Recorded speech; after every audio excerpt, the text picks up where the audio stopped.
Salut tout le monde. Apple.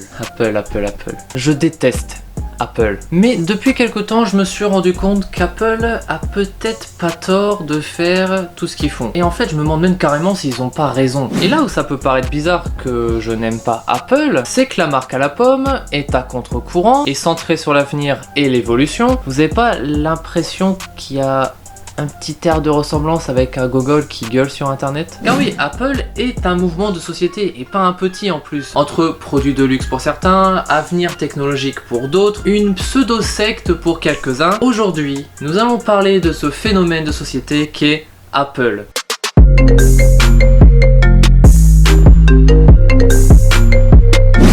Je pense qu'il est judicieux de faire un petit point historique, et comme je parle d'Apple et donc par extension de technologie, j'ai trouvé judicieux pour la partie histoire de faire excellent. J'ai trouvé judicieux pour la partie histoire de faire appel à un youtubeur tech. Nacrium, c'est à toi. En 1976, Steve Jobs crée une entreprise technologique qui s'appellera Apple Computer Inc. En 1977, pour des raisons marketing, le logo va changer pour une simple pomme croquée. La même année, Apple lance l'Apple II, un micro-ordinateur destiné au marché professionnel. Pour info, l'Apple I c'était ça. Ouais, bon, même s'il a été commercialisé, c'était plus un premier jet plutôt qu'un réel micro-ordinateur. Disons que c'était plutôt une version histoire de commencer quelque part. En 1983, Apple Computer Inc. sort le Lisa. C'est une petite révolution puisque c'est le premier ordinateur grand public à être doté d'une souris. Oui, je sais que ça peut faire sourire.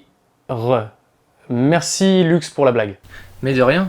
En 1984, grosse révolution, Apple sort le premier Macintosh, que vous connaissez sûrement sous le nom de Mac. Ça vous dit peut-être quelque chose. Après une grave crise financière, Apple sort le Newton. Grosso modo, c'est un assistant personnel tactile. Bon, c'était le premier smartphone de l'histoire et ça a totalement bidé. Ils étaient un peu trop en avance sur leur temps. Apple Computer Inc. deviendra entre-temps Apple, celui qu'on connaît aujourd'hui. Et en 98, pour relancer la société, Apple sort l'iMac qui deviendra un franc succès. Et puis en 2001, Apple veut réinventer le baladeur MP3 et sortira l'iPod qui se vendra comme des petits pains, suivi en 2007 du premier iPhone qu'on connaît très bien aujourd'hui et qui sera évidemment un gros succès. Et en 2011, Apple présente l'iPad, la première tablette du marché qui se positionnera comme une référence dans le secteur. Je vais maintenant vous laisser avec Lux, merci à lui de m'avoir invité sur sa chaîne et je vous dis à tous à bientôt. Merci Nacrium, allez vous abonner à sa chaîne, je vous en avais déjà parlé dans une recommandation YouTube, le lien est en description. Il fait de l'actu tech entre autres et il monte vraiment pas mal. Un conseil, retenez son nom. Personnellement, je n'ai jamais aimé Apple. Pas que leurs produits soient forcément mauvais, parce que dans un premier temps, je trouve que c'est cher pour ce que c'est. Alors, je sais qu'un produit cher, il faut y faire attention, mais bon, c'est vrai que les iPhones sont quand même réputés pour se casser assez facilement. En tout cas, plus facilement que la concurrence.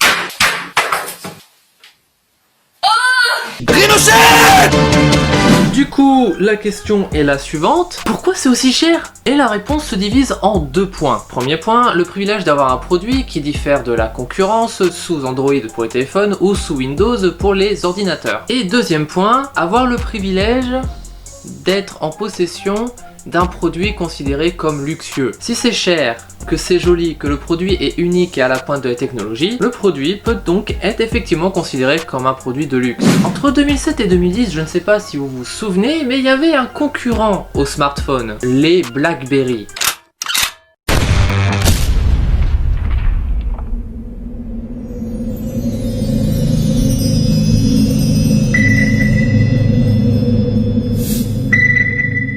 Et à l'époque, je me suis dit, ok, l'iPhone c'est une révolution, machin, mais le tactile est pas ultra méga au point, il est bon, mais très loin d'être excellent, il y a presque plus de boutons, les gens n'aiment pas le changement, oui, je me disais déjà ça à l'époque. Ils vont trouver ça trop compliqué, et comme j'étais un anti-Apple, en gros, je me suis dit que l'iPhone c'était un effet de mode, c'est un gadget et ça ne marchera pas. Je crois que c'est l'une des fois où je me suis le plus gouré de toute ma vie. Après la fois où j'ai dit à mon cousin, ouais, de toute façon avec ta copine, ça ne fera pas plus de 4 mois, et ça fait 6 ans qu'ils sont ensemble.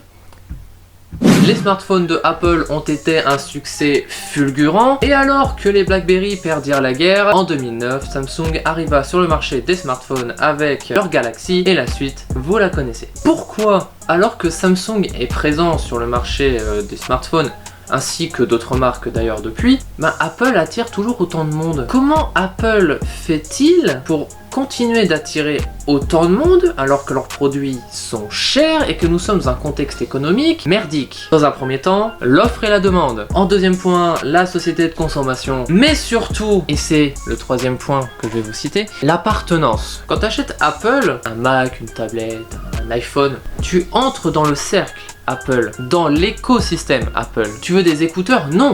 Tu veux des AirPods. De toute façon, tu n'as pas le choix, il n'y a plus de prise jack sur les smartphones de Apple. Donc, soit t'achètes un adaptateur dégueulasse, soit tu prends une sous-marque ou un truc qui ressemble vaguement acheté sur Wish. Tu n'auras pas le confort des AirPods. Ça marchera peut-être même moins bien. Et des fois, c'est même plus moche. Donc, tu vas faire quoi? Bah, tu vas finir par investir dans une paire d'AirPods. Ou au minimum, envisager de les acheter. Parce que tout simplement, tu auras envie du produit assorti à ton iPhone. Tu veux pas stocker tes photos sur 50 disques durs différents? Pas de soucis, t'as le iCloud qui, je dois bien le reconnaître, est probablement l'un des clouds les plus fonctionnels que je connaisse. Et l'avantage, c'est que si tu restes chez Apple, grâce au cloud, sur ton prochain iPhone, tout ce que t'avais sur l'ancien sera disponible aussi sur le nouveau, y compris les photos, les vidéos, etc. T'as accès directement, pour ne pas dire automatiquement, à tous tes fichiers. D'ailleurs, pense à acheter un Mac à l'occasion, car tout ce qui est sur ton iPhone sera disponible aussi sur ton Mac. Plus besoin de te faire chier avec des câbles, etc., avec un Bluetooth qui marche une fois sur 3. Tout se fait tout seul. Tu mets un chargeur, là aussi c'est propriétaire, ce qui veut dire que l'embout ne sera pas un USB-C, mais un embout spécifique à Apple. Autrement dit, si tu as un USB normal ou un USB-C, eh ben tu peux te le foutre là où je pense. Tu viens chez moi, j'ai un iPhone, t'as un iPhone, tu n'as pas mon code Wi-Fi, pas de souci. Attends, mon iPhone détecte le tien, j'appuie sur un bouton, mon code Wi-Fi se copie sur ton iPhone, voilà, t'as accès à ma connexion, ça aura pris 3 secondes. Besoin de te faire chier de taper le mot de passe à rallonge des codes Wi-Fi, que tu vas forcément au moins louper 2 fois parce que tu as oublié un caractère. Là au moins c'est rapide, ça prend 2 secondes, c'est réglé. Voilà comment premièrement, à travers les exemples que je vous ai cités, on peut très vite se retrouver dans un écosystème Apple, et comment deuxièmement, on peut vite se retrouver à faire partie de la communauté Apple. Et qui dit se sentir dans une communauté dit directement ou indirectement inciter les gens à acheter du Apple. Même moi qui suis un anti-Apple confirmé depuis une bonne décennie, et j'ai 22 ans donc ça représente quand même la grosse majorité de ma vie, bah j'envisage de plus en plus de passer chez Apple ou au minimum tester. Ça a beau être très cher un produit Apple, tout ce qui compte c'est ce qu'il y a autour. L'humain a depuis toujours fonctionné en communauté. La communauté geek, la communauté... le culte footballistique, les motards, les fans de Star Wars, fans de manga, fans de ce que tu veux, de Doctor Who par exemple, j'en fais partie. Faire partie d'une communauté, c'est complètement et totalement humain. Pour le meilleur comme pour le pire d'ailleurs. Et la marque à la pomme joue beaucoup là-dessus. Sur le côté appartenance à la marque, en plus de jouer énormément sur le inédit, sur les avancées technologiques. Parce que je suis désolé mais est-ce que Apple a tort de faire tout ce qu'ils font? Enfin, quand t'achètes un PC, t'as quoi dessus? T'as Windows. Et ce que t'achètes un PC HP ou un PC Asus, en tous les cas, t'auras Windows. Sinon, si tu veux autre chose, ben il faut désinstaller Windows et réinstaller autre chose. Ou réinstaller autre chose en plus de Windows. Les téléphones, pareil, même les plus anciens.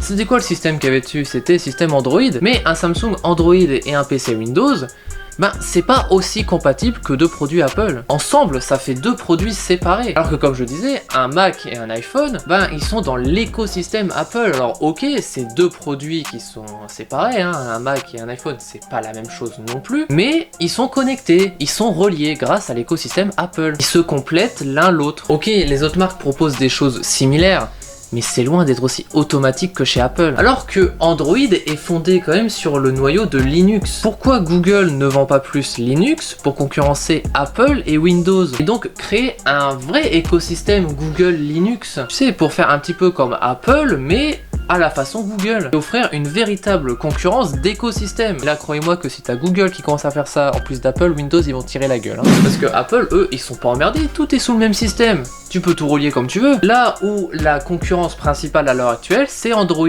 et Windows, qui ne sont donc pas sous le même système. Alors, Windows a bien essayé de créer un peu une espèce d'écosystème Windows, hein, avec... c'est Windows Phone. Alors bon, non seulement c'était trop tard, c'était pas au point, mais c'était surtout raté. Donc en soi, oui, aujourd'hui tu peux connecter un produit Android avec un produit Windows, mais c'est clairement moins intéressant, moins bien foutu, moins abouti que deux produits dans un seul et même système comme ils font Apple. Ce qui manque à Apple à ce jour, techniquement, c'est une télévision connectée. Alors oui, ok, il y a le Apple TV, mais moi je te parle d'une vraie télévision. Alors oui, bon, on n'est plus à ça près, ils ont plus qu'à nous faire l'assistant personnel Siri, hein, comme ils font Google et Alexa. Si Apple marche aussi bien, c'est dû au côté marque à part. T'achètes Apple, tu peux acheter tout le reste Apple pour que tout soit connecté. T'achètes Samsung, ok, tu peux acheter une télé Samsung si tu veux, une tablette Samsung, allez. Et ça ne sera pas aussi connecté que Apple, moins automatique. Puis t'as déjà entendu quelqu'un te dire, chez moi je veux tout Samsung, je suis pro Samsung, je veux un écosystème Samsung, tout sera connecté grâce au système Samsung. Non, mais pour une bonne raison. Toutes les marques se font la guerre et chaque produit aura une qualité différente, un système différent, des fonctionnalités différentes. Si tu as un S10, tu n'auras pas forcément le réflexe de te dire tiens je vais acheter une Samsung Tab et un télé Samsung. Tu vas peut-être avoir une surface de Windows et une télé Sony. Alors que si tu as un iPhone, tu vas être plus tenté d'acheter et d'avoir le réflexe d'acheter un iMac, un iPad. Parce que outre le fait que tout est connecté au même système, comme j'ai expliqué plus tôt, achète la qualité Apple. Chez Apple, tout est Apple, jusqu'au logiciel. En plus, il paraît que leurs logiciels sont vraiment pas si mauvais que ça, si je me fie aux avis des gens. Pareil pour les applications. Parlons réparation. Vu que Apple font les choses différemment de la concurrence, tu dois souvent te retrouver à aller dans un magasin spécialisé Apple. Apple essaie donc de faire les choses différemment de ses concurrents. Bien que la marque ne soit pas exempte de défauts, il existe malgré tout une très grande communauté Apple. La marque à la pomme essaye de s'imposer, et y arrive très bien, comme l'alternative à l'entièreté de toutes les autres marques. Autrement dit, Apple a-t-il tort de vouloir être l'alternative technologique en proposant des produits exclusivement et 100% Apple, en essayant de pousser toujours plus loin les avancées et être même parfois en avance sur tous les autres. Si vous êtes abonné, si vous ne l'êtes pas, n'hésitez pas. Mais si vous l'êtes, vous savez que je suis moderniste pour l'avancée des choses. Ce ne serait pas contradictoire que je continue à être anti-Apple? Ne devrais-je pas justement passer chez Apple? Ok, oui, c'est vrai qu'ils sont assez fermés avec leur écosystème, comme je le dis depuis le début de la vidéo. Mais la concurrence est relativement ouverte, et pourtant sur certains points, ils sont vraiment en retard. Vaut mieux quoi? Une seule marque chère, mais avec un système fonctionnel, moderniste et tous connectés entre eux, ou plusieurs produits moins chers, certes, mais qui font quand même le taf, malgré qu'ils ne soient pas dans un seul et même écosystème et qui sont parfois même en retard sur la concurrence. Cette vidéo touche à sa fin, j'espère qu'elle t'aura plu. N'hésite pas à lâcher un like, un abonnement avec sa petite sœur la cloche. Laisser par pas, c'est pas gentil. Tu peux venir découvrir ma chaîne secondaire de production en tout genre, web-séries, séries audio, émissions, courts-métrages, délires, etc. Tu peux me faire un petit coucou sur Instagram. N'hésite pas à lâcher un commentaire dans le respect des avis divergents. À la prochaine, ciao!